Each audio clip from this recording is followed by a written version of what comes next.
Belə Kredit borcunuz var mı?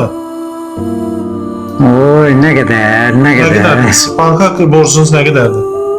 Allah'ım nə qədər. Çoxdur, çox. Gətirləsin. Buradan Yox, çox. Borcumuz çoxdur valla. Yəni bizim işlərimiz ağırdır da. Yəni kredi borcumuz çoxdur. Ama yenə də şükür də yavaş-yavaş ödeyirik də. Ödeyirik, yox. Ağlamırıq, ödeyirik. Pis də olsa ödeyirik.